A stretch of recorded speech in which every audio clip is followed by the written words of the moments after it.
I forgot Hello. it also Oh, for you. geese. Canada geese. Kill them. Thematic. What? No, they're good. They're fine. I don't own a Take a farm, so sip. I'm not as mad. What's that? Apparently, our redeems aren't working, but take a sip. Oh, yay! Oh, yeah, it's been so long since VR that, like, it's not on this layout. I see the alert box on your layout, so I'm just confused. Well, no, that would be the like, follow alert box. There's also a separate one for Twitch. If you're daring, you can try to click to add, and there would be, like, an existing one called Twitch Alerts, I think. Ooh, If so you but if it's only want to go that browser far, that's what I mean. I am Yeah. scared. There's Yeah, so no, you're many fine. things there to add. I hate Twitch Alert. Yeah, there you go. Jay, what do you mean you organize things? Huh? What do you mean? You name things? Because Looter keeps yelling at me. Weird. Yeah. Oh, yes, yes, okay, agree. So, hello. The thing where it lets me see you guys, like, in the world is currently broken. This is part of why we're trying to set up on that one. But I made it so if I hit this button real quick, I can read the chat on there. So, hello, Jagoni. Hello, Do you want Havoc. me to full screen the layout, or? That is up to you. Because that won't affect me either way. You want to put it on VS. Oh, okay, never mind then. If it doesn't affect you, I can survive this. Yeah, no, you're fine. Right, so cool. Well then, yes, hello, welcome to the 2025 Canada Stories, where do I have any fishing stories or just things around fishing? We will find out. But first, after you start fishing, we're not down here. This year was a little weird. I don't know if I mentioned any of it before I left. No, I think I kind of did. Like, I think, you guys might have caught wind that I was home alone. Where usually my parents are here with me, and so we go to the trip. So, they went to the St. Lawrence 2 weeks before we went to Canada. And the whole plan was that they're up at St. Lawrence. I come up, and I meet my dad there, and then he and I go up to Canada, and my mom takes my car back to the house, and we go to Canada. So we're like, all right, that should be fine to go through. And I'm like, okay, all right, we'll do that. So I had to prepare my entire thing, where it's the first time I have to get up and drive myself. And I'm like, all right, we got to get so I work tech support, and I have to make sure that my cases get worked down so that I can leave them alone for a week, and they don't go too crazy. And you know what? By Wednesday, I had got myself down from like 25 to 14. Well, I'm pretty good. Like, okay, that's relaxing enough. But then my coworker got COVID. There's a problem. With that music change, how'd the volume check? We're still good? But, yes, so... So then right before, because we were down to coworker and the calls went up, I was at like 32 on Friday. And I got it down to 22, I think, before I left. But I had to work until 9. So I was going to be all nice. I was going to, like, take a shower, get my packing done, pack up the car so I can get up and drive and meet them real nice and early. I was going to be so excited because I'm a procrastinator of sorts. And, you know, this is pretty difficult, You're not with a fellow procrastinator that can recognize one at a glance. So, I was feeling pretty good, but then, nope, I had to work late that night, and I had to postpone the shower, and I had to postpone everything else to the morning. So instead of leaving at 8, I left at 10. Like, all right, so then I drive up, and so By we the way, is the go. audio better, chat? Oh, I think going through. I Wants turned it down, all like, attention. some decibels. Okay. Yeah. Thankfully, we still have it all set up where things are individually split, so it should be easy to balance. And, yes, which is good. And, yeah, so I'm driving up that way. And on top of that, all right, how do I... We're meeting at a gas station to go through. I arrive there, fill up my car to go in, and my dad usually has a routine. So my goal is to arrive, to keep the trip smooth, and to have us just go. Oh, hey, fish. And, so, what is it? So, I get there, and I did a lot of things. I even bought like a Bluetooth speaker to have during this trip. We listen to old time radio shows when we're up there. And I was using my phone last time, but me having it in a cot over here and holding it and playing sound was not getting to my dad's ears across the tent. So I'm like, aha, I will buy a Bluetooth speaker to have, my first one, and we'll listen to the radio shows that way. It'll be so flexible. It's so great. So I was really prepared, but I might have forgotten one thing. Can you take a guess at what maybe I forgot to get for this fishing trip? No. The radio was the speaker. That part's all fine. But a very important piece of a fishing trip. The fishing rods? No. I think that I have my fishing rods and my tackle box, both of them. They're all there with me too. But something else that's even more important. The line? No. The line's already on there. It's more about legally being able to fish.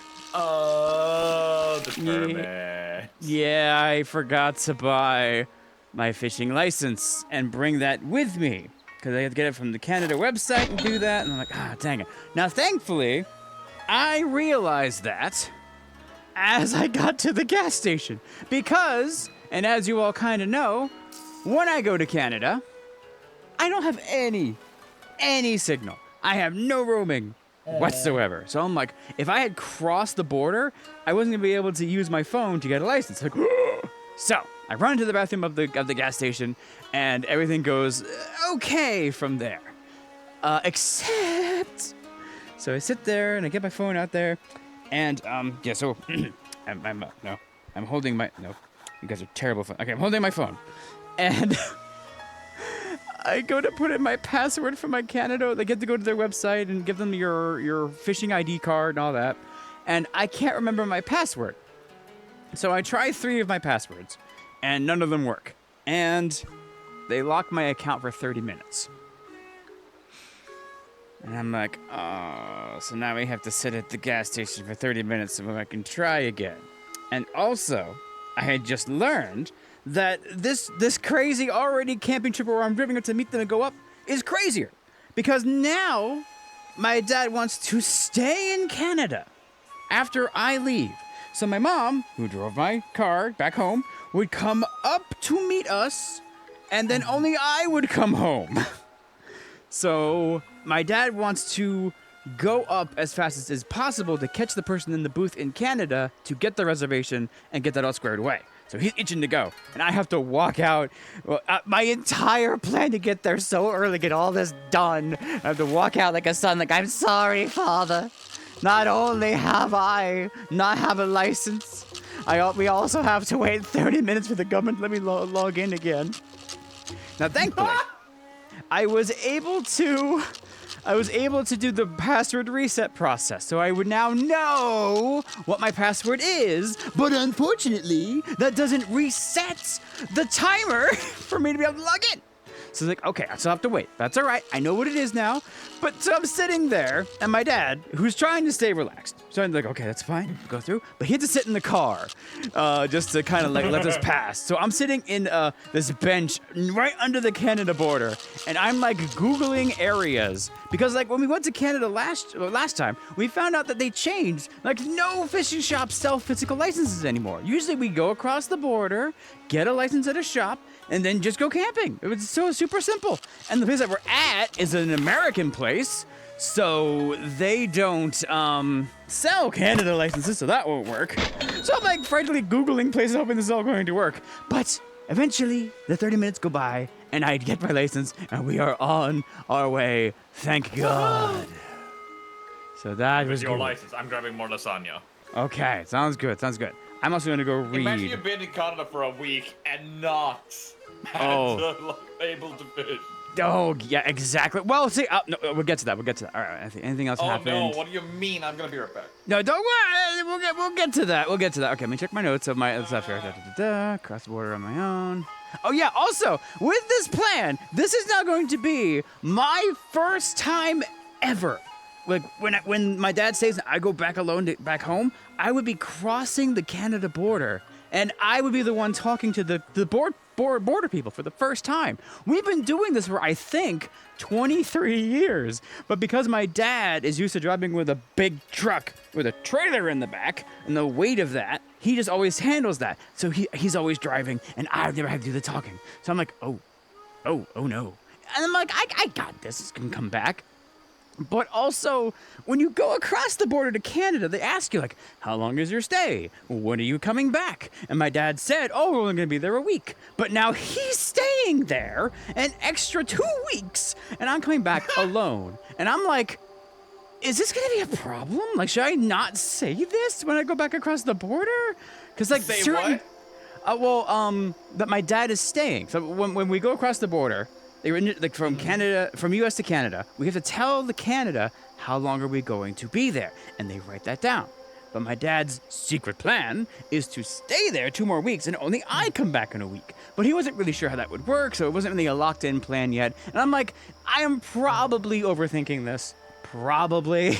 Yeah. And like, I'm sure plans change all the time. But it's like, it's my first time in 23 years being the person talking to the Canada border people. Like, what do I do? Like, why can't this be a simple first time? No, it can't be simple. No, that'd be too crazy. So I have that on my mind the entire time, trying to figure all that out. So that was an interesting thing on my brain. But I think that was the only other big thing. We got to go up to Canada, we put the boat in the water, we got the tent all set up, and... Oh. No, okay, there was one more detail. That is correct. Bikini babes? No, bikini babes. We went to the bikini spot. It's like, our favorite fish. Because we're there to fish. And I'm not going to be sitting there stirring mashed potatoes again. Well... You could be fishing for bait. Oh yeah, really accurately cast that hook. I didn't say that. No. Anyway, fishing. On there. Have a good time. Anyway, so we go there, and now I am the one who made the reservation. And as we found out before, I thought I had the wrong week. I was telling everybody the wrong week of when we're going on there. Thank God I did the actual reservation on the right weeks. That was all fine. There's only one thing that oh, hello, doctor. There's only one thing that... In one of the past streams, for some reason we called one a doctor. And then, like, we put him in there and he didn't sell, and the box opened and he was still in there, and I pulled him out and I went, doctor? I don't know, I remembered that when I saw the blue fish. Or green fish. But anyway, what was I saying? Yes, Give it a couple seconds. Oh, internet blip. It's really bad. Oh no. The VR shouldn't be doing any more internet stuff, so it's probably just a bad time for my internet traffic. It's been fine until now. Yeah, okay. So that's good. Well, we'll just kind of go through. Okay, we'll do that. we're Check my reviving. We're notes. reviving. Oh, yeah. Okay, let me just quickly check my notes and then get it all simpatico from there. Yes. That's good. Okay, yes. All right. And are we smooth? Now we should be good, but chat probably needs to refresh. Okay, sounds good. I'll get that Also, over I'm to go. currently arc because my own chat didn't work. Oh, weird.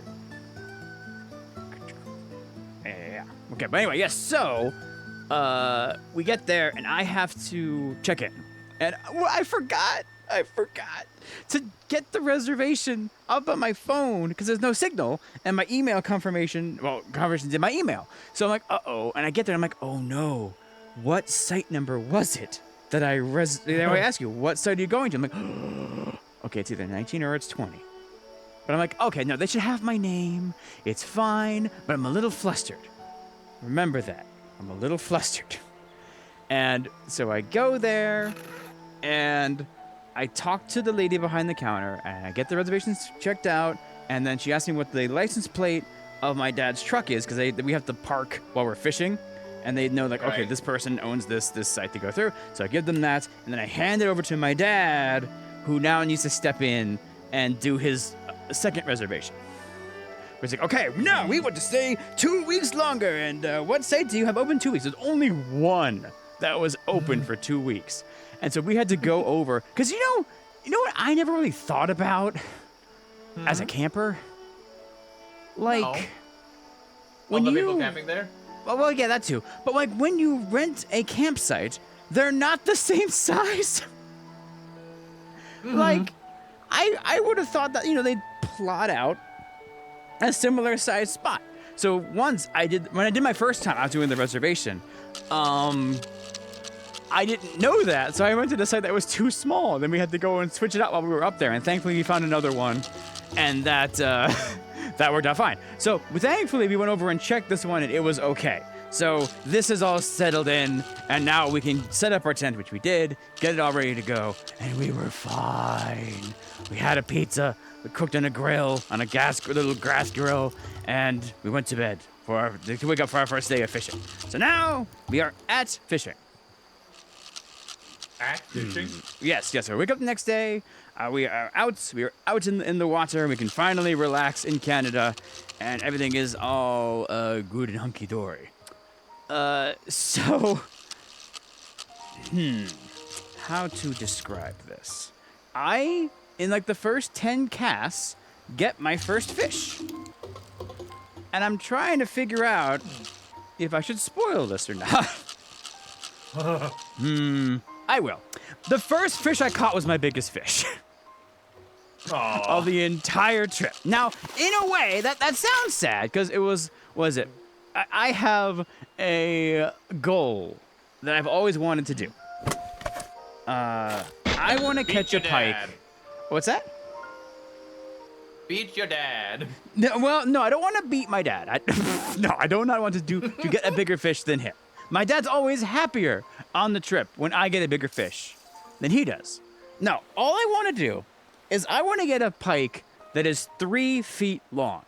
And I think, actually, by the way these line up, 3 feet is basically a meter, for those of you who use metric. Yeah. So I want a meter-long fish. I got one that was just, like, fingertips that far away.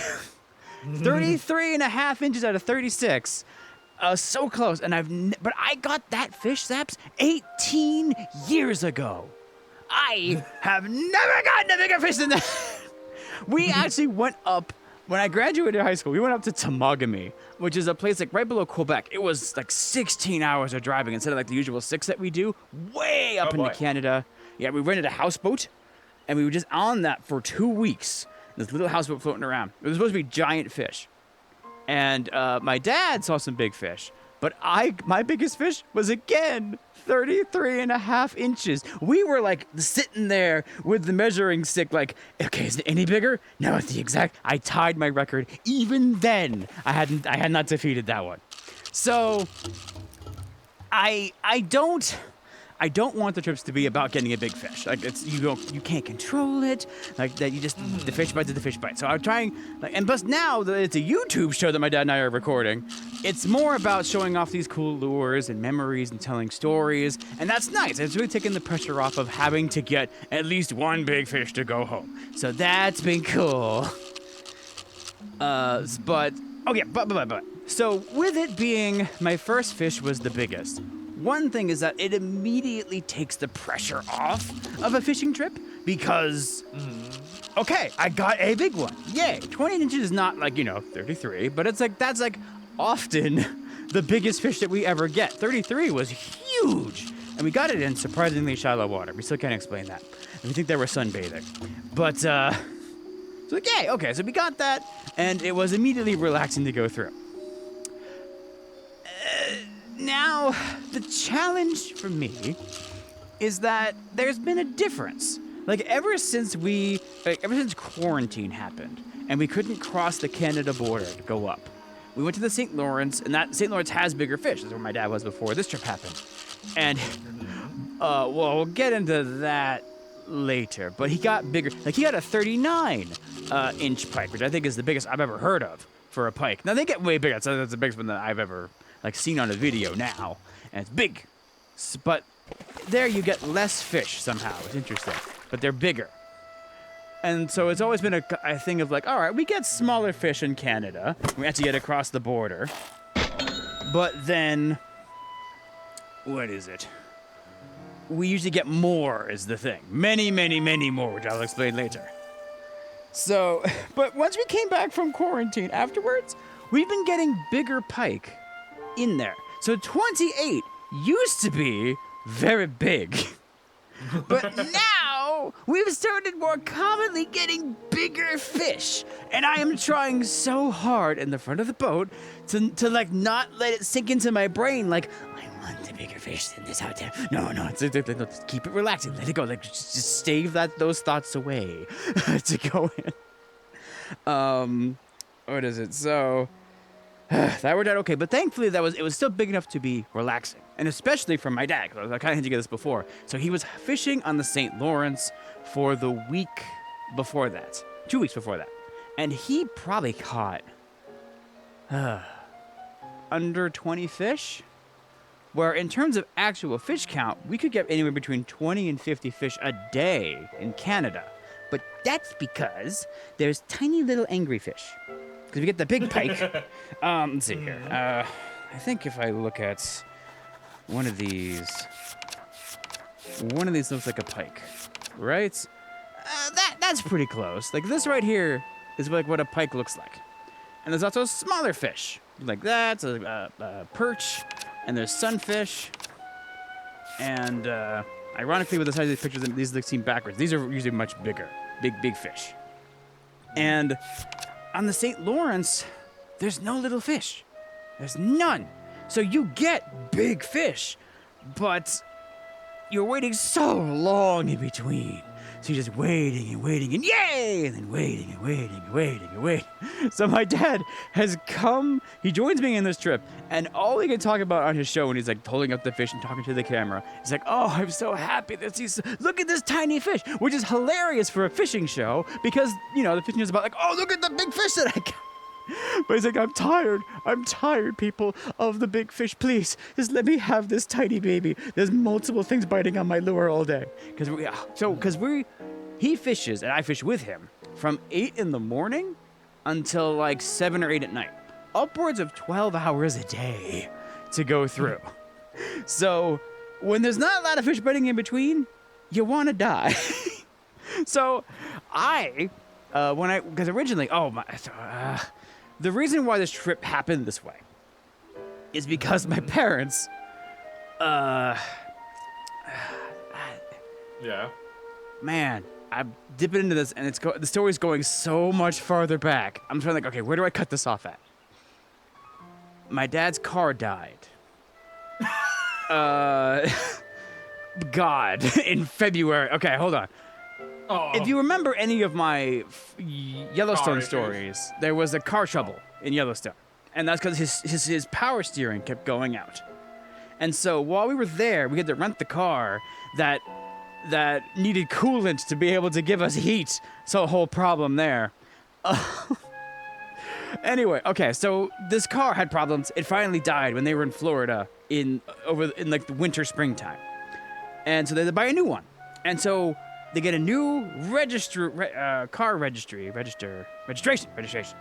And also they have to get it inspected. We need the registration for it to get inspected. And my mom also wanted to get a passport to go to Canada, I think that's the reason why she wanted it. That's not what she was going to use it for. But anyway, so they order all this, and all of these things somehow get delayed. Oh, well, I don't, Yeah. in America, at the time, there were some layoffs happening in the government, is all I'll say. And I'm thinking that said layoffs slowed down some processes. So upwards of getting these like right before they're going on the trip. My parents were waiting and waiting and waiting and waiting.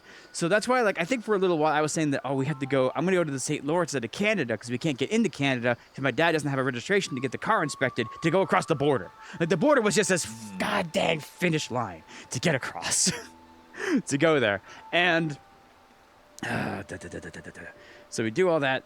So thankfully, we get all that here, and he gets across. Oh yeah, but I brought this all up because for a little while I was gonna go to the St. Lawrence, and in my hunger to get a big fish, I'm like, oh, we could go to the St. Lawrence, and maybe, when we go, I'll beat my record, and that'd be cool. But then I remembered the 2 years. Oh, wall. I remembered Wow. the 2 years that we went during quarantine. We couldn't get across the border. It was shut down. I think that fish meat is not working here. So when we went there, I saw the same thing my dad did with the fishing. It was just such a big, long gap. But I'm like, oh man, what do I want? Do I want to get a big fish to do this, or do I want to get little fish to go across? So thankfully, I decided, because when they finally got the okay to go to Canada, I was kind of tempted, like, well, we already have this other plan. Why don't we still go to the St. Lawrence and do a little different fishing? But I'm like, no. And I'm glad, too, because when I got there, my dad was so tired of St. Lawrence fishing. He'd have been so sad to stay there another week to go through. So, yeah, my dad, we're there fishing up in Canada, the first day of fishing. He's just raving about all these tiny fish. Like, look at the baby. Look at this little baby. He bit on this today. I have gotten more than 3 fish today. Look at this. Here's his brother. So that was nice. That was cool to go through. So thankfully for us, immediately relaxing to go on to do that one. Okay, now let me check my notes. Oh.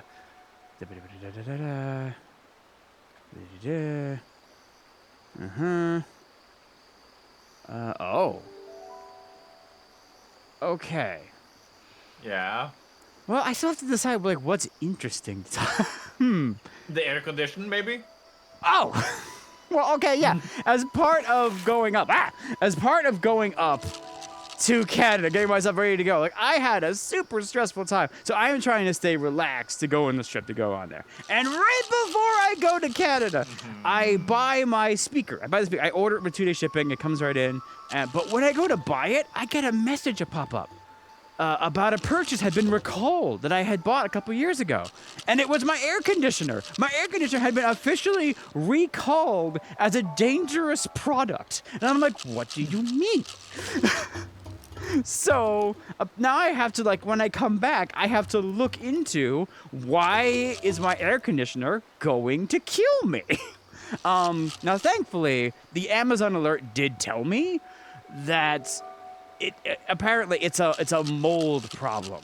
They did not actually put a hole in the air conditioner for when the water, like the condensation builds up in it and pools. It doesn't drain anywhere. So there's just a puddle of water in there that can grow mildew, and then the spores of that blow into the house. And as somebody with allergies, I'm like, no, I don't want that. So, yeah, apparently, like, it could be like, toxic mildew that could also get you killed. So, you don't want that to happen. Now, my dad, you see, is a practical man. And we're just going to drill a hole into the air conditioner. Because it's something he's had to do before in the past, so he's familiar with the one from our gift shop to go through. But, yeah, that was such a weird thing to think about, where I'm like, all right, well, I guess I'll deal with returning my air conditioner in the mail when I come home. So that was all okay, but yeah, we'll get that hole drilled here at the good point eventually. But what kind of fish are you down there? Big. Yes. Okay, yeah. So I was trying to think about, like, what is interesting to talk about with this one. So, I was saying that the YouTube channel thing has really changed the dynamic of this fishing trip. Because, like, before it was fish, catch big fish, make memories, and we always talk about the big fish that we get or memorable fish. Like, one time we caught a smallmouth bass that had a crayfish, a little lobster in its mouth. So we pull it in, and there's these little 2 claws sticking out of its mouth, like, no, help me. Now, there's no way that we can remove it from its mouth anyway. Plus, it's a meal. Like, we're not gonna disrupt it. I'm not gonna hook its mouth and then take its lunch at the same time. So I just threw the fish back, and then, like, 2 days later, we're in the same spot. I catch a fish in the same spot, and then as the fish is coming in, we just see it go, bleh, and it spits out the shell of the crayfish. Like, oh, it's you! So, a lot of fun memories like that. But now, we get to go in here. The highlight. And oh yeah. Aha! There you are. Oh, you seem bigger. Oh yeah, you seem a little bigger. Oh, look at you. That's why you took so long to come in here. Did I miss the good ones? You missed Jay for getting the pitching license. No, we got. Why can't I? Hand? You're currently holding, but not actually. Yeah, holding? apparently. Oh no, I'm menuing. That's Oh. why. Aha! No. Oh god. You're still menuing. I am still menuing. Out of the menu, and then I'm so. This is spinning me. Okay. Where's my rug? I still have to use my rug on my VR. Oh god, sorry. My VR space because it tells me where the walls are. This is. Where's the other wall? Here. Okay, so the rug should actually be more this way. There we go. Because my goal is not to punch my slanted walls. There. Yes. Good. That's very important for later today. Anyway. Oh yeah. So. Oh, you should get sold. I'm so sorry. I hear. Breathe a little bit. There you go. Nope. I did it again. Oh, it's the track. Yeah, the track pedal. But there you go. And then you go in there, and then I get. No, $10. That's pretty good. Now go away. Here. So yes. So now, my dad is doing like classic lure collecting. And he's going on eBay, and he's being incredibly thrifty. For somebody trying to collect, he buys like maybe 10 lures in 10 months, that kind of thing. He finds really good deals and stuff. But he'll find old lures, and so he'll be able to find other people his age. Like, hey, remember this lure? Go in there. So,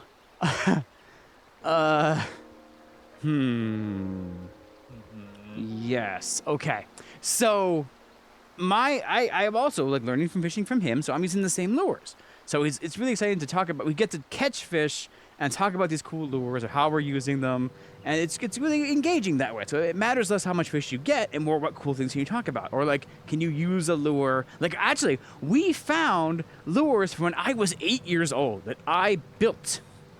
It's like a little metal stick, and we put like actual like propeller torpedoes on the stick, and I made this like literally. Oh God, I'm gonna say like, 8 years old. I'm 35 now. Oh, I made this 27 years ago, and I got to catch a fish on that lure in Canada, and talk about that up in there, which was super cool. I had this memory and showing this on there. And I'm glad I caught a fish and stopped using it because I made it way too light and you can't really cast it. So I'm like, yeah, I kind of throw it out there. But, relaxing to the music. Are you okay? No. Yes! The tiny childhood lure was too small to cast! No, anyway. So that really changes the dynamic. It's a lot of fun that way. And so, but here's the thing. These lures have history. They have names. We're using the Assassinator, the Lunker, Vibrashaft, I believe, things like that. So I had to go up with flashcards. My dad buys me lures for Christmas and my birthday. And here's the problem. We go fishing in June. So my birthday is a little after the trip in August, and then December is also way after June. And so, last year, and I think I told this story even on there, but as a quick reminder, I forgot that my dad custom painted me a lure in there. So my dad is recording last year a fish that he caught and about this lure. And I go, oh, that sounds great. I also, for some reason, I have this lure like that one. I'll use that one too. And my dad just turns to look at me. And it became a running joke for the rest of the trip that I couldn't remember. So, remembering my shame in that way, I was fucking organized. Oh, I was gonna say goofy. No. You can't say no. We both know that's also true. Shush now.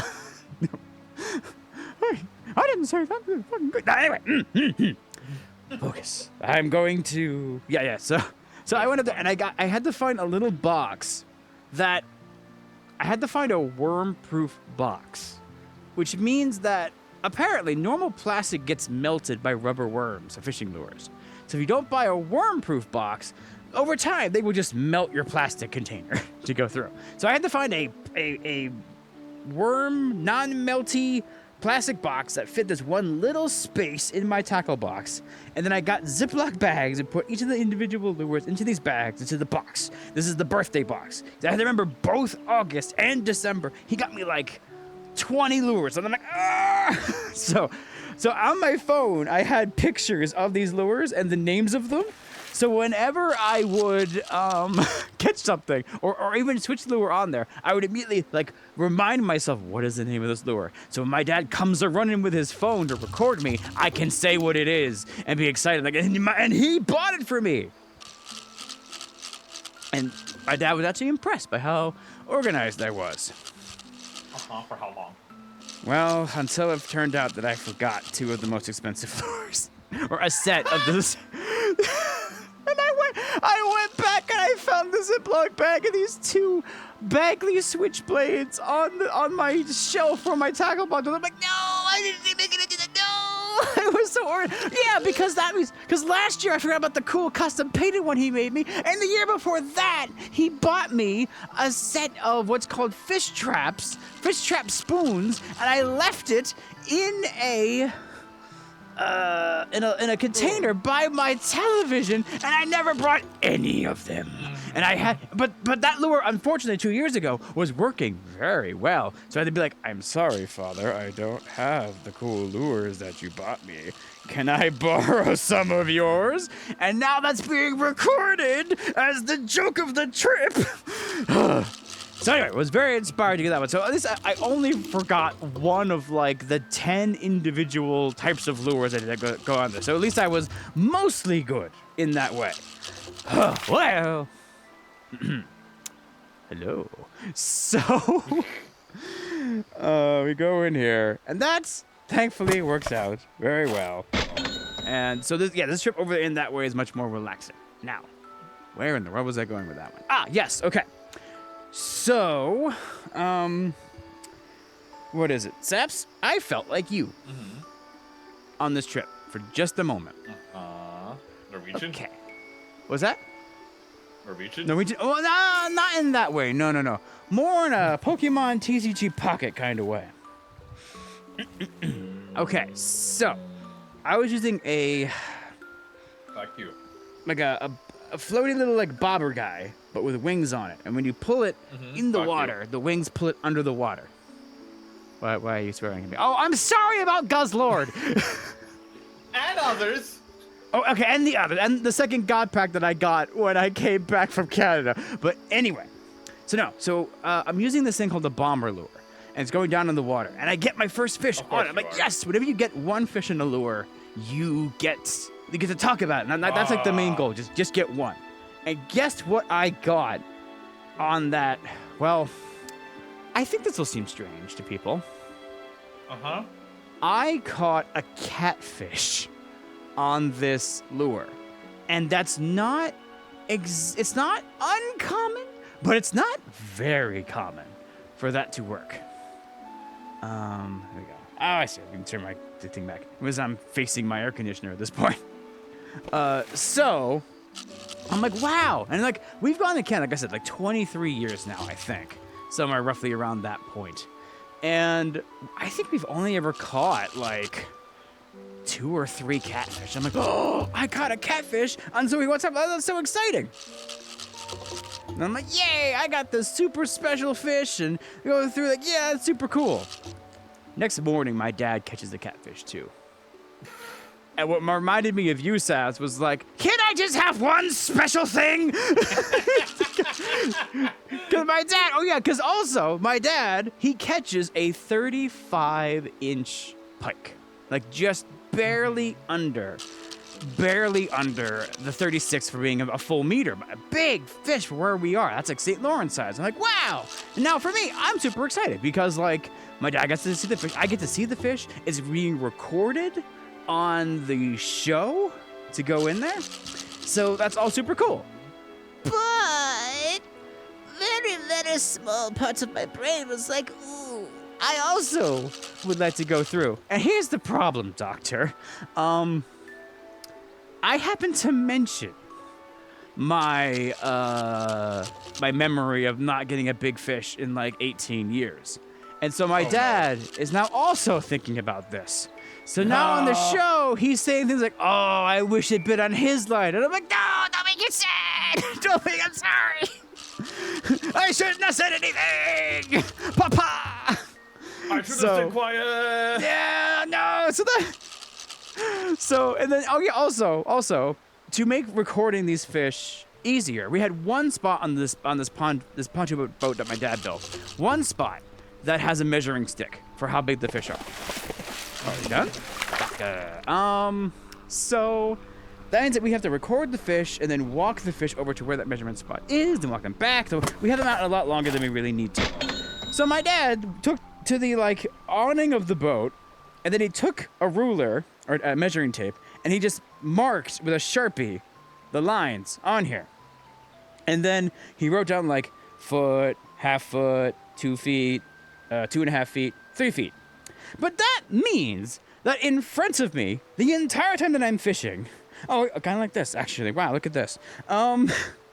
The entire time there are numbers here, and it's 36. It's exactly the size of fish that I want to catch, and I could just sit there and see how much distance there was from 28 inches to 36 inches, and I'm like, no, don't think about it. But this reminder is now here in front of me, like, no. And then he catches the 35-inch one, and I see the 20-inch ones this high on it, and his is all the way up here, and I'm like, no, don't think about it. Don't think about it. This is a good trip. Happy memories with father. It's fine.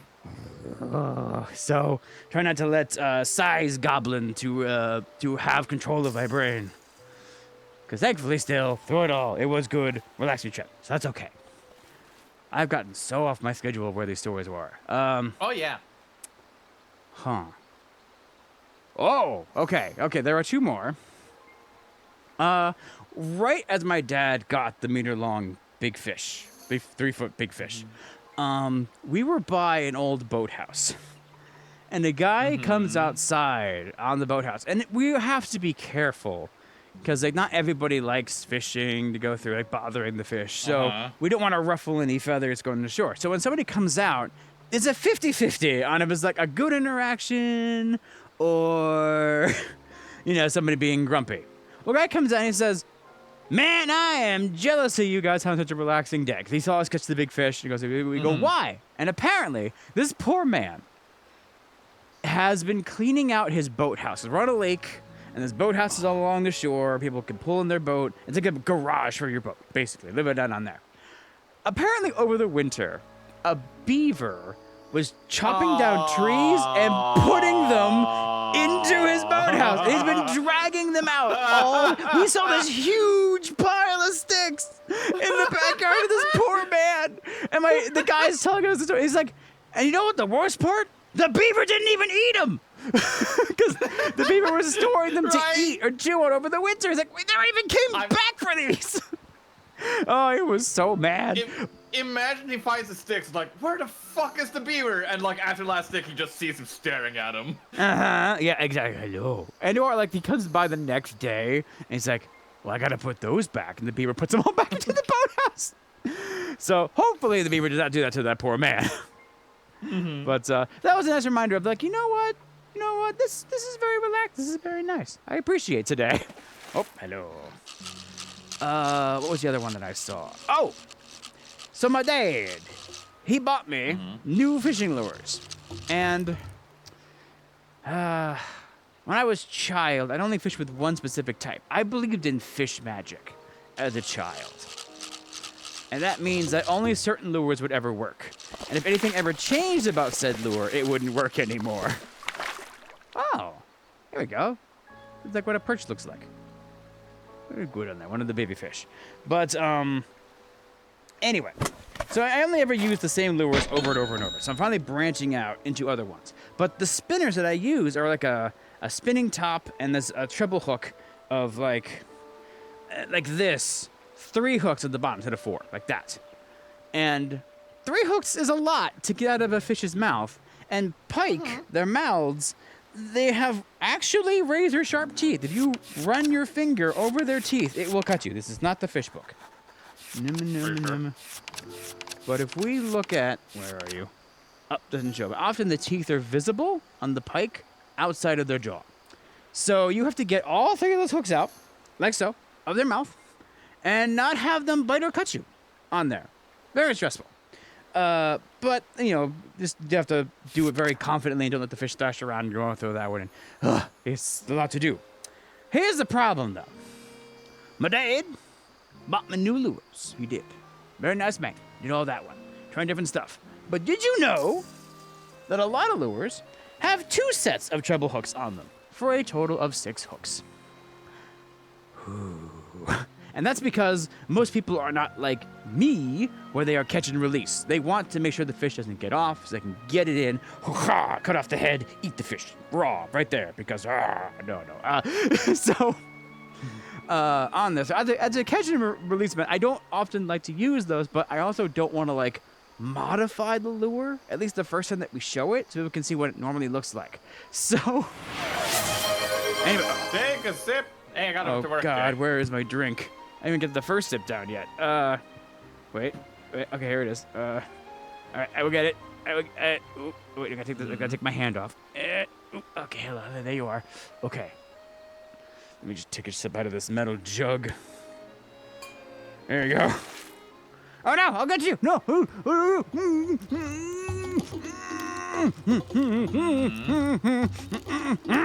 There's a lot at once, isn't there?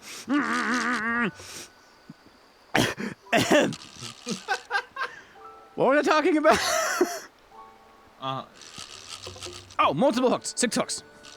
All right, so yeah, so this is a lot more intense for me to unhook these fish and keep them safe, and you know, just take them out of their mouth, put them back in the water, baby, fine. So, no, Take a sip. not until this fish is in. I'll get one soon. I'm gonna grab the ice then. See you later. All right, sounds good. No, stop it! I'm grabbing the ice. I can't. Is that Havoc? I can't see. It's Is that Fireball Man? It's Dragoni. Dragoni, why? Oh. Fish, come in so I can take the sips. No, come here. Oh, no, he got away. You good? Oh. Well, this is an interesting predicament. Huh.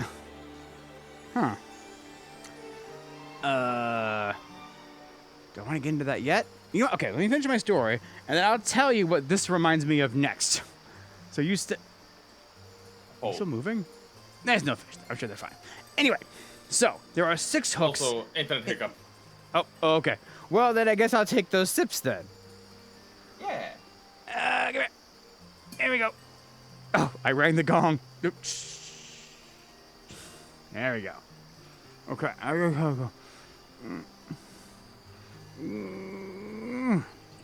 One. And 2. Which honestly, thank you. I'm talking so much, and it's hard to drink in VR. I'm not going to drink nearly as much as I should. Anyway, yeah, you stay there so I can tell that story. Why is he up there? Well, the fish may have got off with me trying to get it on there, and then the line just shot up and over me and landed right there. Which actually will lead me into a story for later, so I'm going to leave that there to get to that part. But Well, we're back now. yay! Okay, I took your sips. Thank you. The fish got off, and Jay it ended up lies. there. We'll get to that later. Anyway, so yes. Okay, so there's 6 hooks I have to worry about. So when a skill of a fisherman that's needed, if you're going to do catch and release, is that when you feel a tug on the line, you need to pull it soon so that you get them in the start of the mouth, so that you hold the fish, pop it right out. Super simple. Sometimes though, big old fish mouth will swallow it, so the hooks are more down here. down here, and then you have to get down into it, and then extract the. I'm not even closing my hand. What are you doing? Anyway, so you have to extract the hand, get it out, which is hard enough on one, but a pike took in one of the 6 hooked ones all the way into its mouth, and I'm like, no, how am I gonna get these out of there? So there I am. My dad and I, we call it surgery, fish surgery. He'll pause the recording. Okay, we're gonna do some fish surgery and we're gonna come right back. And so he pauses it, and right after he pauses it, and I cannot explain to you how this happened, the pike thrashes its body, and all 6 hooks come out, and the lure comes flopping out of its mouth, like. I'm like, oh, thank you. Pick him up, put him back in the water. Now, that had been, like, amazing, because, like, there are 6 hooks hooked in different spots of its... How did it... That's like a miracle. The fish was just totally off. No surgery needed, and we just threw it back in the water. It was great. But, boy, what I wouldn't give to get that on recording, because no one will believe you. Like, all 6 hooks just come out of its mouth in that way. I don't believe you getting that rod on the cliff like you did. Okay, fair enough. Now the fish popped off. The thing went whee, and if the internet was down at that point when that happened, that is internet or YouTube exclusive content. Enjoy. That was crazy. But anyway, yes. So that was a nice. I think that's the only one that was a problem with the 6 hooks. I think. So, whew, I appreciate that saying, relaxing. And now, this, as it stays there, reminds me of a story. Saps. We've done a few of these story times after Canada. Do you remember me talking about the Snagmaster hat?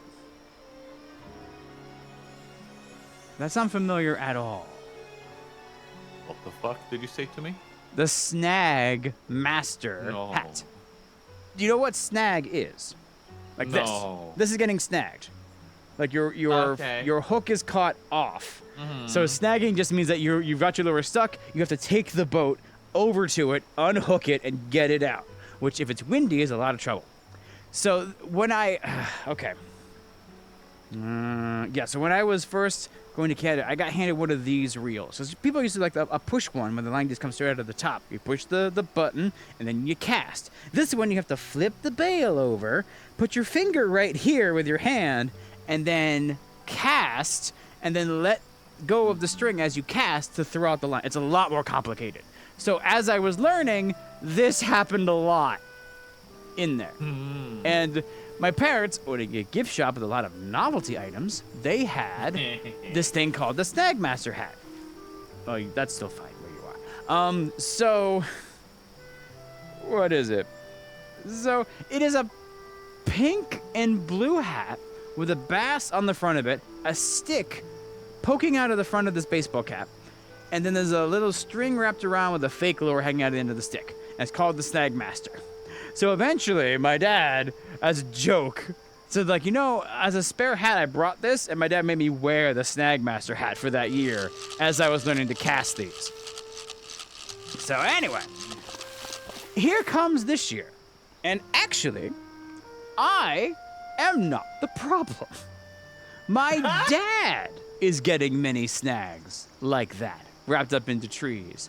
And that requires a whole system where you have to get the boat to go in. And we are not in one of these. We are in a big, like, 6 by 8 foot pontoon boat you can move around in. But to get it close to shore, to unhook these, is a lot of problems. So my dad is so sad. But it turned out, okay, the reason why this was happening is because the St. Lawrence had a problem. What was it? Okay, so the fish were not biting very well. Apparently, all of the pike were along shore. Like their body was against the very edge of the water in there. And to catch the pike, he had to accurately use his many, many years of fishing experience to land the lure on the very, very edge of the water. so that it would land by the pike's mouth, it would bite, and he would get it. It actually sounds like, from what he understood, he talked to the guy he was renting his cabin from in the St. Lawrence. He was like the only person coming back saying that he got any fish during like this past month. This has been a huge thing. I'll save that part for later. But anyway, yeah, so his brain for 2 weeks has been casting along the shore.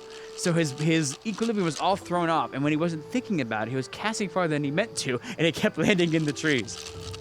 So we kept having to go through, and man, because he again trying not to get grumpy, he was just trying to keep it nice and relaxing and a good time. And I had to hold my tongue, and be like, "Hey, Dad, you want to wear the Snagmaster hat?" So I just saved that part for me, and I can tell that part here in story time because I remember it. But it was nice. It wants it. What? Oh. Good job. You come at a good That time, fish actually. is dead. No, they don't need brains. No, actually, this comes to another point, actually, in the story. So there is a problem, a potential problem on the St. Lawrence. So the reason why there are so few small fish, like bait fish to go through, is they have an invasive species hitting the St. Lawrence right now. They're called gobies, and they look a lot and are sized a lot like this to go in. And the gobies are going around, and there's so many of them, they are swarming all of the eggs of the panfish, as they are called, the smaller fish. So, but now thankfully the pike are okay because they can eat the gobies. Like my dad, my mom eats fish, I do not. So my dad would keep fish and cut them open, and he would find all of these goby fish inside of them as he was trying to process them for eating. So they're doing okay, but that's why there's not anything going on there. And, oh no, it's spreading into another one. I think this is interesting, maybe. I'll keep it short, though. Okay. My parents have been trying to move away from this house for years. They have tried to move. And so that's actually why I'm here, is when they move, I will take over taking the house. It'll become, well, not in full, but my house, basically, in there. Mm-hmm. And so when they move, they will go out and they will live in that area and then just come back for visits here and there. The problem is that my mother, much like I am, hates change. Hates it. So she's really been dragging her feet on moving and doing all that. So my mom went up with a goal this year, because the part where they went to the St. Lawrence was to look at the area and see if they want to move there, because they're still in America. They're by water. That takes a lot of the like pollen out of the air and like stuff my dad is allergic to, and his allergies are a lot better in that area. So that's why they go there and do all this part. So hold on. Yeah. Your dad's allergies? Yes, my dad has worse allergies than I do. I don't believe you. No, here's the thing. No, they're probably the same allergies. He's just older, and they hit him worse to go in. I also feel better when I go to the water. Not as good as he does, but also because I'm younger to go in there. But probably as I get older, I would have the same problem. So that I get to look forward to. But yeah, so he's been trying to move somewhere because right now downstairs he is just completely knocked out by all of the allergies here in this area, and to go through. So anyway, so my mom wanted to do all that, and so she, to her credit, found some great things. It's like, oh wow, there's this here and this here, honey. Why don't we look into moving here? But now my dad. Because the fishing is so much harder. Like, that is not relaxing fishing. You get big fish, that's great. But eventually, that rush of big fish wears off. You get used to it. And if there's nothing biting in between hours between fish, it's more like work than it is relaxing. So he's like, oh no. Well, yes? Don't come to Norway. Uh-oh. Is it harder fishing there, too? No, that's the fishing my stepdad loves. Is big fish, But we also but keep the fish. in between. Oh, well, that too. Yeah. Well, it's again. Oh, yeah. It is a thing of if it's too small, we can't keep it. Yes, okay. And if it's too big, we also can't keep it. Right. Okay. And that is a lot of fun, actually. Like, for a vacation, that'd be great. But my dad's like, oh, God, do I want this to be the only fishing in the area? Inside of Gobi epidemic land. So my mom is finally showing interest in moving, but my dad doesn't know if he wants to move there anymore. Because we went up there 5 years ago, and the fishing was the same, and it was the exact same problem. There were no panfish. And everyone in the area, I don't know how universal this experience is, but at a lot of like shores, like right there, in any lake, you could take a bobber and a worm and cast it off of a dock, off the shore, and you would end up with a panfish of some kind. You can't do it on the St. Lawrence. They're not anywhere. It's spooky. It is very spooky. But we know now for 5 years ago, it was like this. And it's there now, 5 years ago and then 4 years ago, because we went 2 times. And it's still like that now. So it doesn't exactly look like it's going to get any better anytime soon. So yeah, so my dad has to think about that now. But that's just really funny when my mom is finally working on that. And can't say, honey, no, wait, please, honey, here? Why here? No. So they're gonna have to figure that part out. That's just a huge funny part on that part too. And now I got all out of order. Where the hell am I? Let me check my notes. Catfish. And, the snags was on here. That timed that very well. Okay, so day 3. We're on day 3 of 8 now. Let's see here.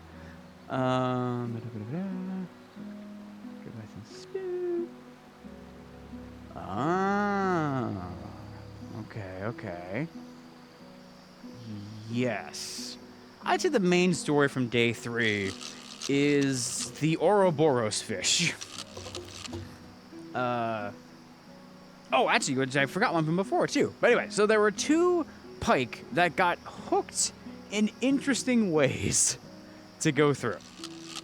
The one from day 3 was a pike that, sometimes when the pike aren't biting very aggressively, like, I feel like to describe lure fishing is a lot like playing with a cat toy. Like, you get them to bite the lure, not exactly because they're realistic looking, but because it does just the right, like fishing kind of action to get them to, like, it triggers, like, ooh, I want that, and then they bite it. So kind of like when you see a cat with a cat toy going, they have to jump on it, that kind of thing. So sometimes you can get the fish, even if it's not hungry to bite, but it might not, like, bite very aggressively. So on a single hook lure, you might put on what's called a trailer hook, a hook hooked onto a hook, a hook kind of thing. So, what happened, and this is the first time this has ever happened to him in this one, the pike gets hooked in the mouth by the main hook. It was interested enough to bite the main hook, but that means that the trailer hook, the second hook, is just kind of flopping around. And at some point during the reeling in process, the pike hooks its own tail on the other hook. So my dad reels in this loop of a fish. He had to do a little bit of surgery, but it looks like thankfully it was hooked into a thicker part of the tail, so no tearing, no nothing. It was just a little hole, and just pulled it out, and we got. But he just pulls up this like loop fish, and I was up there going, oh no, the fishoboros. Do we have to eat it? The pikeaboros. No, that fish was totally fine. No, but like the fear, like, do we have to eat it? Oh, that one too, which I will do. If there is ever a fish that looks like it will die, I'll say, no, let's take that one back if it's legal, and I will eat it because let's not waste and, do something like that, that way. Oddly, somehow, we've never had that happen while we're out there, which is nice. It was close one time, and I believe it was on my big 33-inch fish. I think they almost didn't make it back into the water. I'm like, am I gonna have to eat my biggest fish to go through? Which is a thing I'm not used to personally on that one there. But no, that one we had them in a net, and we're just kind of like we do it to a lot of fish that might need to get like revived. You put the fish let go. My hand is open. Okay, there we go. You put the net in the water and kind of swish it back and forth to activate their gills again, and then you let them go. But for the big fish, we were there for like 5 minutes going, come on, Bitsy. Come on, Bitsy. Like it was kind of moving and alive, but not really aware yet. But eventually it swam off and it was A-okay. But yes, so thankfully, no. We did not have to eat that one. That one was totally fine. But the fish I forgot was the 35 king big fish that we got on this trip. And my dad, back here, he's sitting in the boat. And he's reeling in this big fish. And he has a net. So he has the rod in his hand, and he takes the net, and he scoops up the fish. Now, this is the big fish, where he has the big net. I should be, as a second person, holding this large net to loop up this fish. My dad's like, no, I got it. Don't worry about it. Well, the fish flops out of the net back into the water. And my dad just scoops it back up. Now, when I hear the splash, I come running back to sit behind him, just in case. He's recording all this, and I'm sure he wants to get the fish in the boat. So I'm like, I'm here to help. But, so apparently, though, when the fish fell out of the net, the lure had come out of the fish's mouth, meaning that there is nothing tethering the mouth of the fish to stay here. But in the exact way that the fish fell out of the net, the fishing line got wrapped around its tail and it lassoed it. So the only reason why it couldn't go anywhere is this miracle lasso that happened where my dad could just let it back up, unwind the fishing line from its tail, and get it off again. But it was just this really super lucky line grab that, again, has never happened before. And I have to ask him how much of that got caught on camera. That was really funny. And yeah, but that means he almost lost the biggest fish and wouldn't even have known how big the fish had been because he couldn't have measured it in the boat. But yeah, that was really, really funny. You can come in here. Funny. Yeah, funny. Oh, are you done? Small fish? Oh. I have a feeling. This game uses the logic of too small, don't keep. I have a feeling. Maybe I'll get more money if I throw it back that way. Okay, yeah, cool.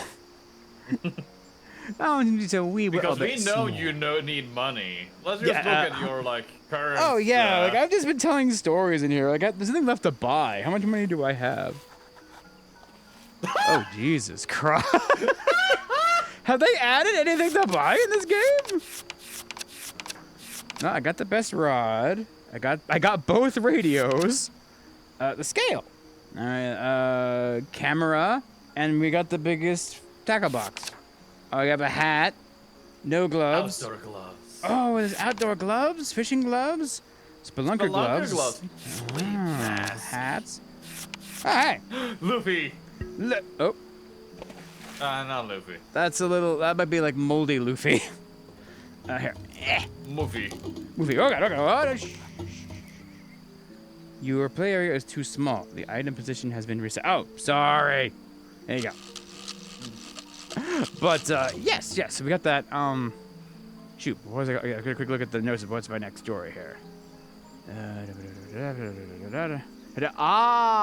Okay, yes. So, okay, we got some fishing stories in there. I gotta talk about fishing on that one. But now some, comeuppance must occur, for this. So, I mentioned that we don't have any signal in, when we go across the border. And so, my dad used to get a little bit of signal, but they got really tired of paying for a Verizon phone because they just charge them more than they need. They're not buying new phones all the time. And they heard that my phone bill, because I got Straight Talk back in college, and I just never took the time to get off it. But because I have Straight Talk, that's why I don't have any signal across the border. But me no thought about if me switch dad to,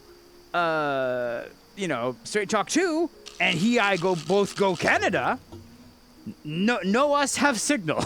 Neither of us have any signal or any way to go through. And now there's this complicated plan, because my mom needs to get confirmation that my dad got a site reserved so that she should come up and do this one. So I was sitting there like, oh no. So, because we had kind of vague memories of sometimes going around the lake, you'd get some splotches of signal. But the problem is that I think I remember that from different lakes nearby, and not the current one that we are on. We were getting no signal anywhere. And again, thanks to a story that we had in Yellowstone, where we were trying to call the mechanic and we had no signal. I learned that my phone has Wi-Fi calling. So if I can get somewhere where there's Wi-Fi, then I can make a call. So, thank God. The problem is that the park has no permissible Wi-Fi to use. No visitor center with public Wi-Fi, no nothing. It's just supposed to be a campsite. And so we have to go to Walmart an hour away. Gooby. So, and now, my dad, he's very set in his ways, my dad. No. So, yeah, so it took a couple of days for us to lock in a time where we felt like, okay, we don't have to stay out fishing until 8 o'clock tonight. Let's like wrap up at 7. Let's get to Walmart before it closes at 11, because now Walmart isn't 24 hours anymore after quarantine. It's like, okay, let's get that handled. And, 24-hour stores? What's that? You have 24-hour stores? We used to. Or had? Yeah, Walmart used to be 24 hours every day.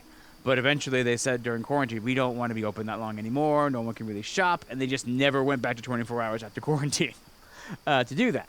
Hello, Bear. How you doing? I see you. Don't look at me. What is it? So yeah, so we had to go to Walmart. Now, I like technology. No! My dad is... Tell me it ain't so! No, man, yeah, I'm a big fan. I'm a big fan of technology. I learned all these things. But, my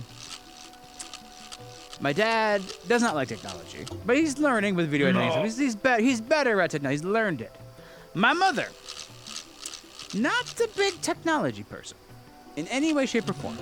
And what I would refer to as a god-awful phone owner. She will not remember to bring the phone with, and this is also, again, self-admitted, the kind of cooking. She doesn't want to do this. So she will not bring her phone with her, and if it is with her, 50-50 chance the battery is dead.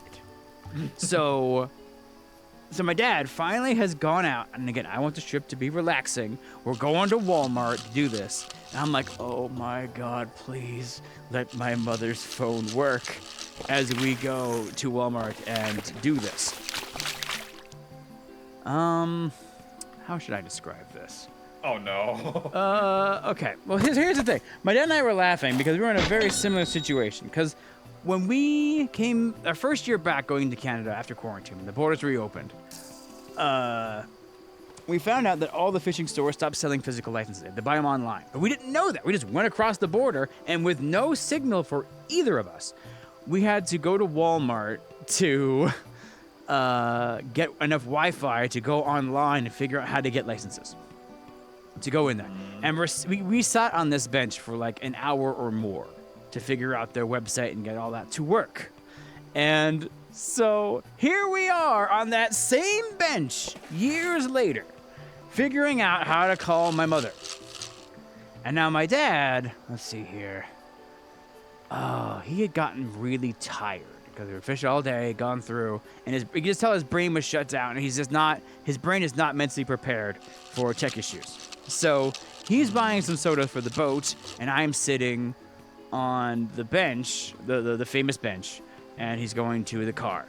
And I started the call, and it said calling on the phone, but it never rang.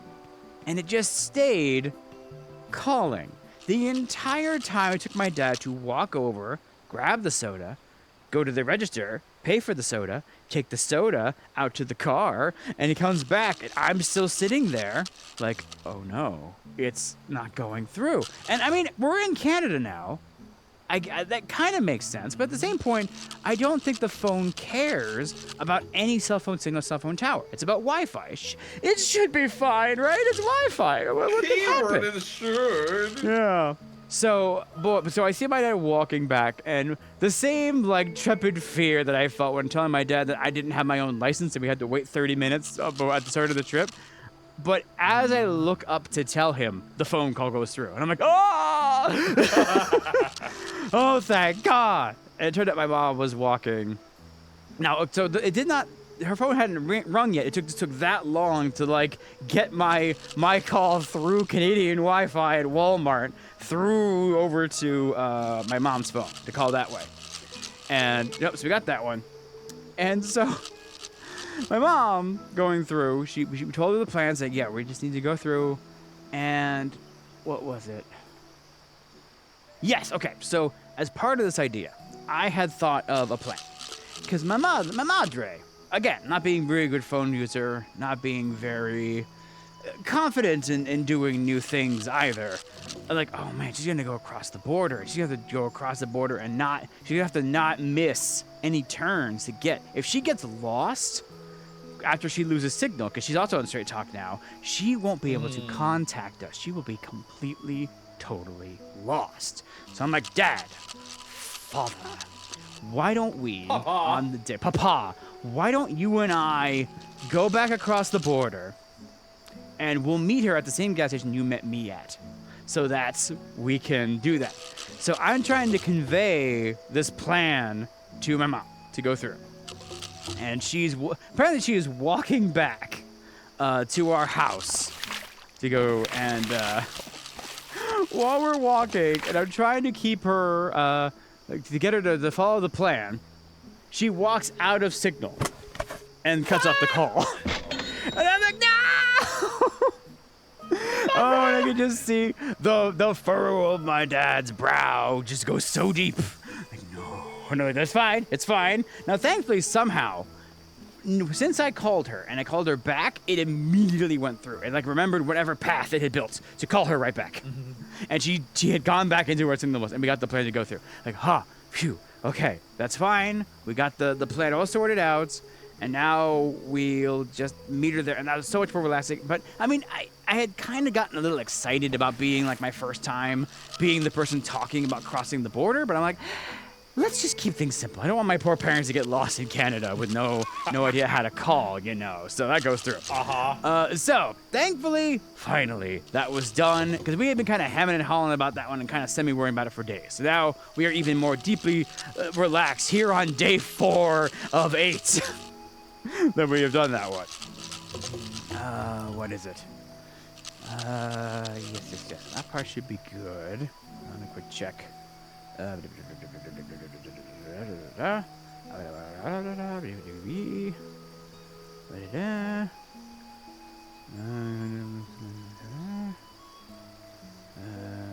Yes.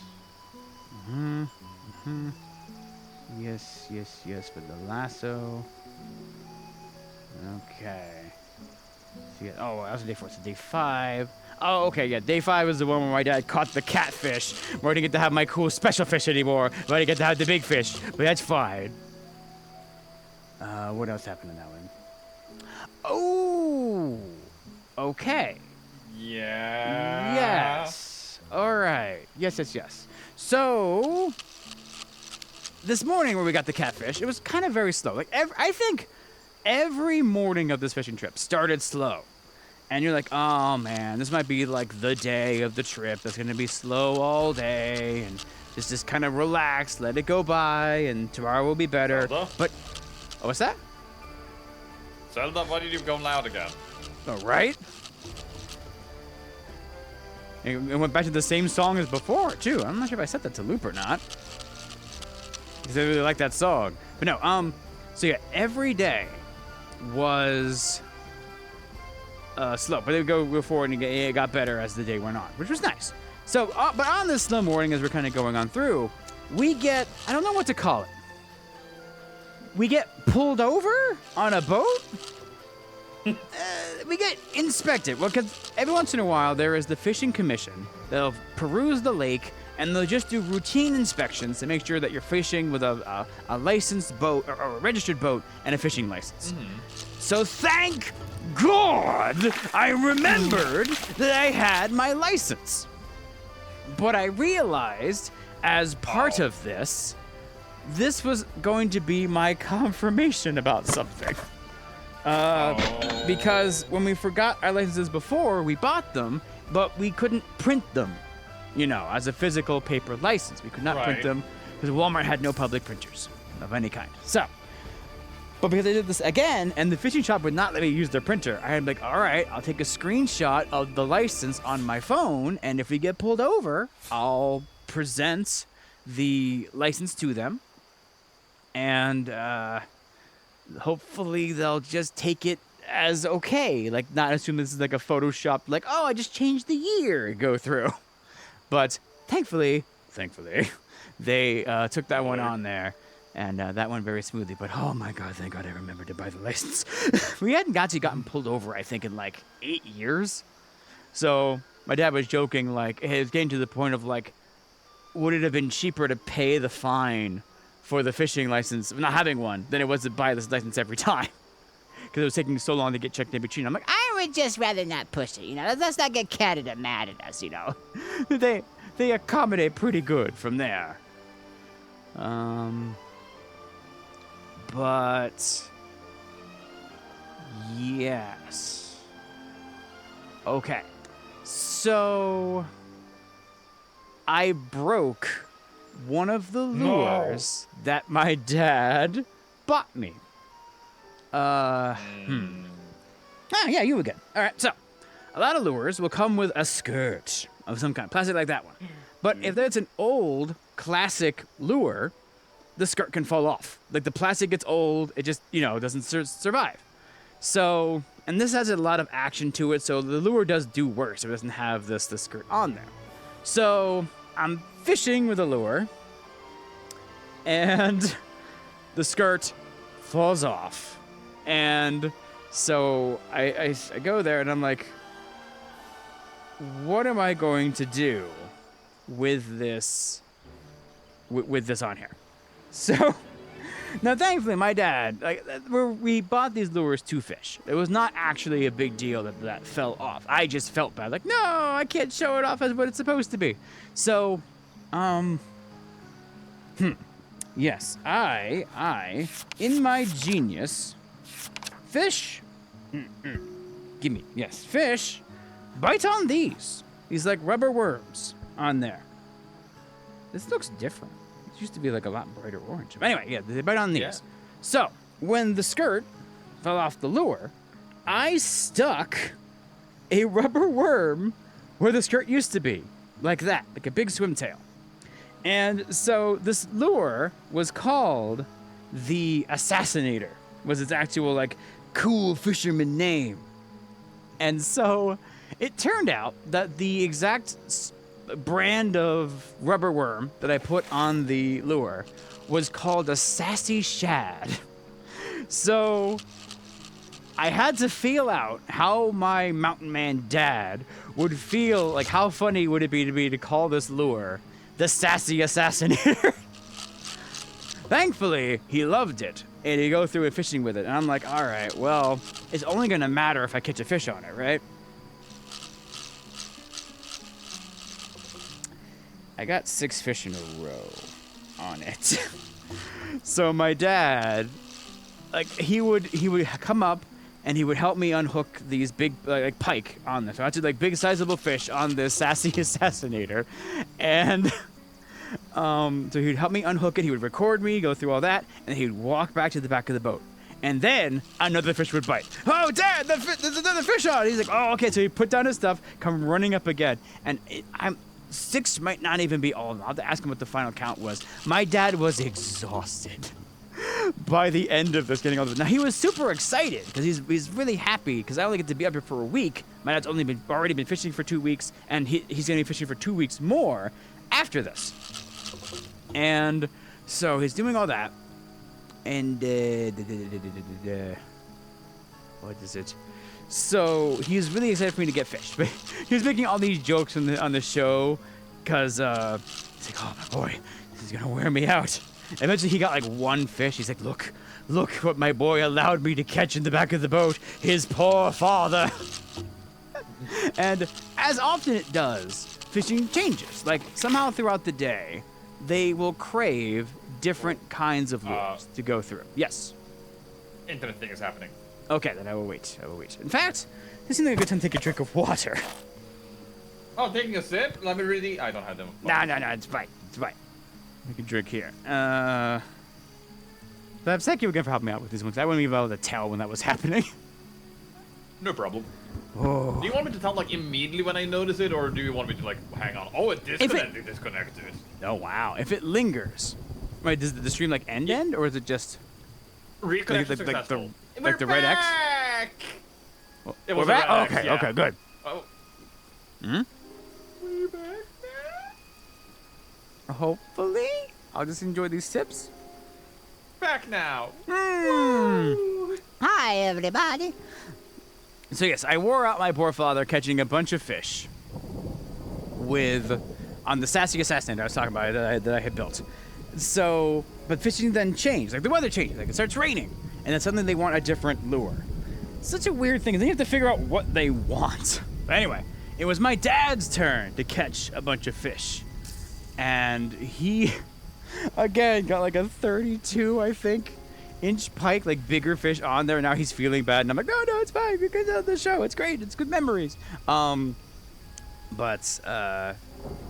My dad, after being run so raggedly by me and my sassy getting all the fish, he was making jokes on the show about tying me up, saying like, okay, I had to stop him. I had to get my friend to catch fish. Yes, finally. And he would go through, like, catch more fish. Like, all right, maybe I should untie my son. So I was up in the front of him going, no, please, I'm sorry.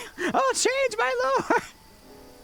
Which, oddly, I think one of the few times he and I have really joked like that. So it was cool that this show is really like bringing us and helping us bond. Because like I said, me growing up and him, he is very much a mountain man, and I am very technology man. We never, like, the kind of dynamic that you saw in Cloudy and a Chance of Meatballs with the main character and his dad. Even with the fish metaphors, like, you know, like, we love each other, we're family, but we just don't have things to connect with.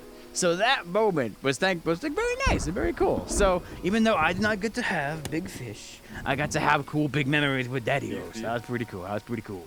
But let me see here. What else we got? Yeah, we got the Sassy Assassinator. Get on those. And okay, yes. Now we're on day 6. CX. Yeah, that was day 5 we're just on. Now we're on 6 of 8. Technically 9, but we'll get to that. Yes? Technically. Well, it's more of... the day after the trip also has a story. Which leads even up until today, really. But... anyway. Yes. So, day 6 was, again, a very slow day. Kind of rainy like this, actually. And so you have to, with lures, figure out like what triggers a fish that day, like what little action or color or something gets them to bite. And often when there's 2 guys in a boat, you bounce off each other, like, oh hey, I got a fish on this, so the other guy will get something out that's similar and fish with that one. But usually that doesn't quite work. But we had on this day, we had like a direct like chain reaction where I have to think about like how interesting. Oh god. Everyone try to keep this simple. Oh, what's that? You want to turn on the game? Oh, is that loud in your ears? The lightning was kind of loud, and Oh, the rain is louder than it should go a ways too. It's fine. The rain is really deafening, even the music that's been turned down. Oh, yeah, turn it down, please. Yeah, turning it down to there-ish. I'm gonna deal with the loud rain, but the others now don't have like black. Okay, cool. rain. So, all right, how can I keep this brief? Cause like getting down into like nitty gritty of fishing here. Huh?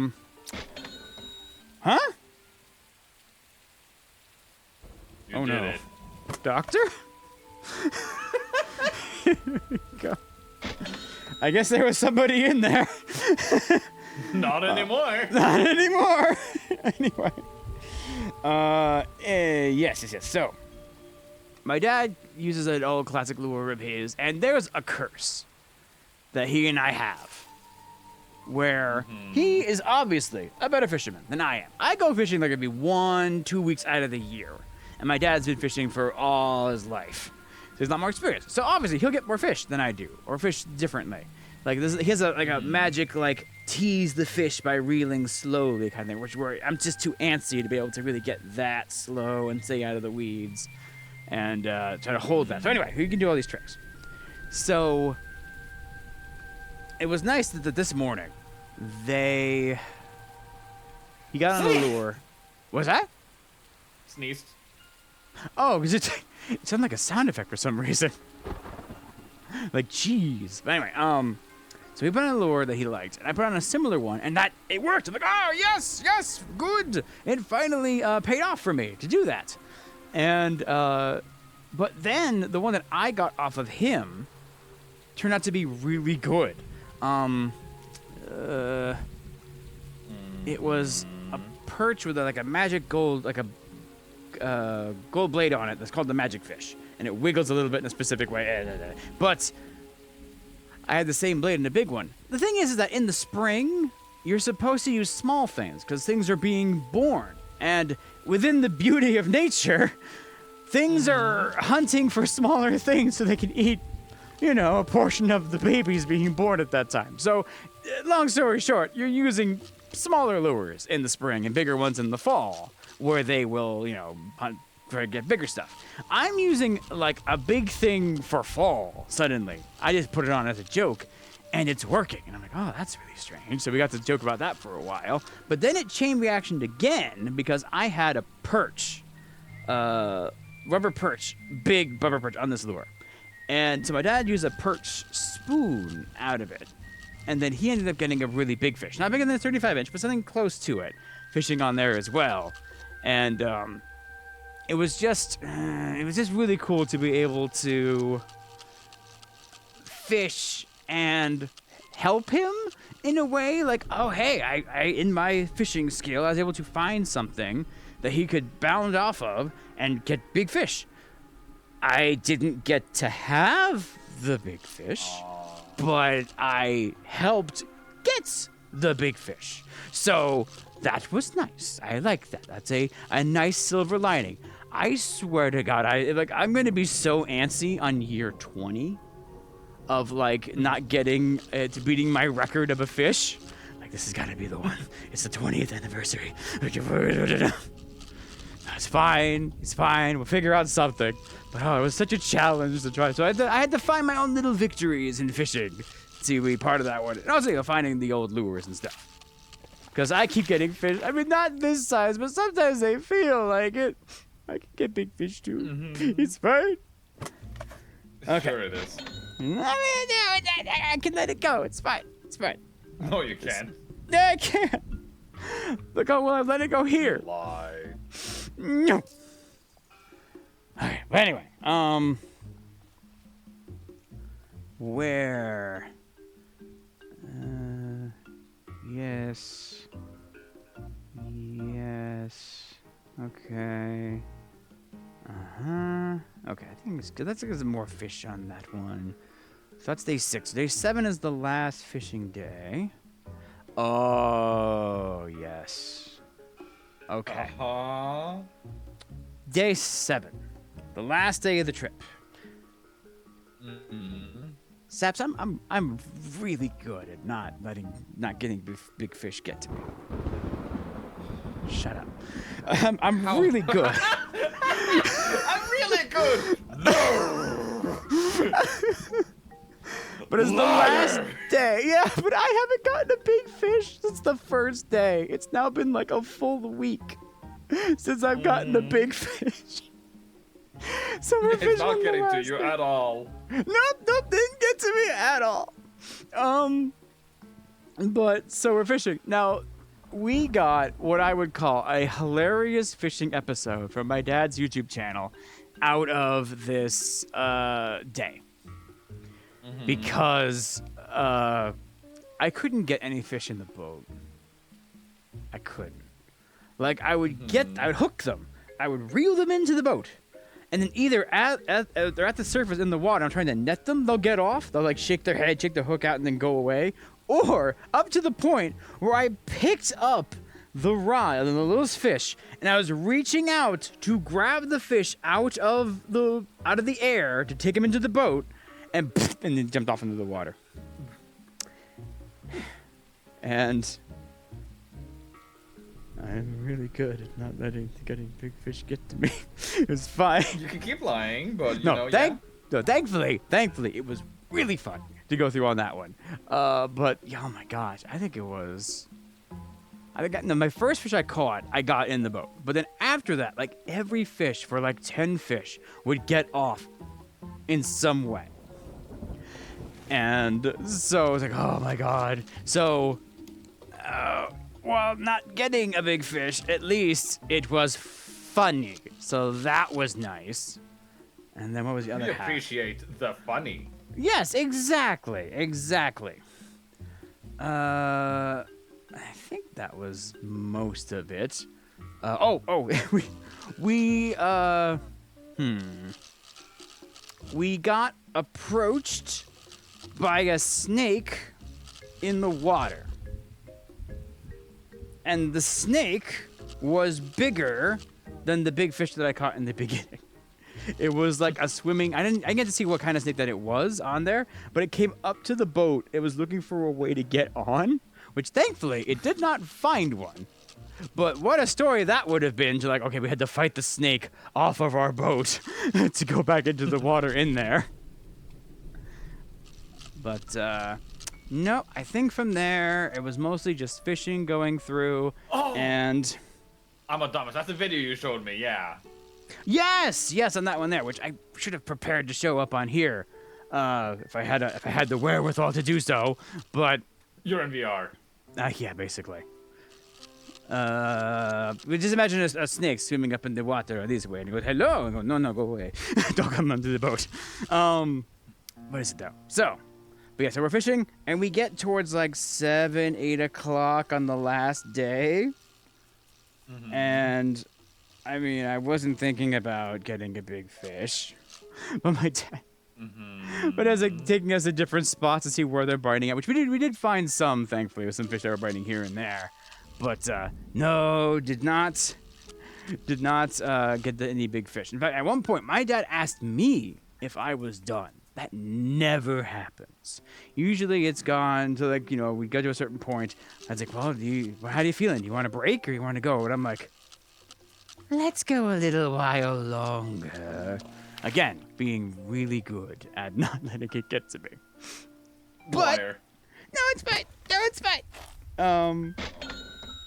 But we eventually had to stop fishing. Not because the daylight went away. It was getting pretty dark, though. But because of what happens in the evening when the sun goes down at a lake. It may be a breeding thing. I don't know. In the evening, mosquitoes. Yeah. Come from the trees. Yes, down in the over evening, the water. mosquitoes. Yeah, cuckoo. They come down to the water, and because we're on the water and we're the only thing on the water, they all came to the boat. So our last day was fleeing. Our last bit of fishing was fleeing from the mosquitoes. And to go through. But it's okay. Again, I got my first fish was the biggest fish, but it was nice to get a big fish. And from there, it was easy to let my dad get fish out. They're like, okay, I've gotten a big fish. It's okay. It was just funny. We're like, come on, it's been 18 years, man. He's gotten a 32-inch. He's gotten a 34-inch. He got a 35-inch. Can't I at least get something bigger than a 33? Please? Oh, yeah, because I'm killing myself. Let me rephrase that. No. All right. No, listen. Okay. I think I talked about right now. I could let that be the last thing that. No. What I mean is that I've gotten hooked into something called, and don't you laugh at me, it's called spoon plugging. And do you know what a spoon is? Like a spoon lure, Saps? Yes. Okay. So a spoon plug is like a deep water version of a spoon, where it's like the head of a spoon, cupped like this, and it wiggles in the water. But someone bent the spoon in a specific way, where it dives, kind of like a pool toy. Like the fins on it make it go dive into the water, kind of like the bomb I talked about before, but a big heavy metal version. It goes very, very deep. And so my dad and I have theorized that the big fish are down deep into the water. And so I can reel this thing in very fast. And that often, even if fish are not biting, getting them to fly past them really fast gets what's called a reaction strike. They go, "Ah!" and they just grab it. And so if I, for long enough, keep zipping this heavy metal lure deep in the water as fast as I can, eventually some big fish down there is going to bite it. But I'm doing it very fast, and it's very heavy, and I'm doing it possibly for hours, part of a week on there. And maybe my back is just a wee little bit tired, you see. You're the one that pulled it all the way down. God, Gobi. So, as part of my being really good at not getting wanting big fish, I am channeling it through that until my back literally cannot take it anymore with this one. But it will work eventually, and when it works, I will get to big fish, and I'll be able to come back here. Hopefully I'll have like a picture of it and a video of it. Like, look at it, I got big fish. I got 3 feet. One day, not this one. But anyway, so, yes. So, we get to the last day. This is the exchange day for the trip. And, we go in there, and now, so normally, we used to go in a boat. Nah, bigger than this, but a boat up to Canada, loaded up with gear, go out to a cove way deep into the lake and camp there. And then you'd have to, like, unpack the boat, set up the camp, and then when you're done, pack up the camp, pack up the boat, and ride the boat back to the dock to leave. So it used to be this big, huge hassle to leave. You had to get up early. I hate getting up early, but I'd get up, and my dad would just give me a soda. We'd just pack it up and go. But for the first time this year, my dad is like, hey, we just have to remove the tent from this site to the other site that we could rent. Don't worry about getting up early tomorrow. And I'm like, oh, like for the first time in like 23 years, I don't have to get up early. Like, I don't know how to express how fucking exciting this is. Like, oh, I can sleep in. Because usually the last day of vacation is so hard because you have to get up and pack it all up and get it into the car and then drive home.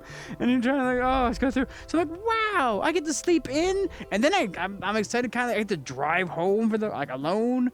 And thinking about the trip, I get to cross the border on my own. Oh no, that part already changed, but that was part of the whole thing on there. So anyway, to go through. So we go to bed. And suddenly, I'm getting shaken awake by my father in there. And I look around, groggy as hell. The sun is definitely up and shining through the to the tent. And this is an electrical campsite, so we actually have plugs to plug into to charge the cameras and stuff, which is nice. So I check my phone. It's 6 in the morning, and I'm like, I thought I didn't have to get up. Well, my dad goes, son, you have to get up. I have a toothache. We have to go back to America. But now I'm like, oh, okay, that's fine. My dad's like, okay, but we have to get to Walmart before 8 in the morning to call your mother to stop her from driving up here. Because when she's driving, she really does not get phone calls for some reason. What? Right? So we wanted to make sure that we caught her before she drove We're up. a little off there, Lightning. Yeah, right? Oh, hi, Wall. So, yes.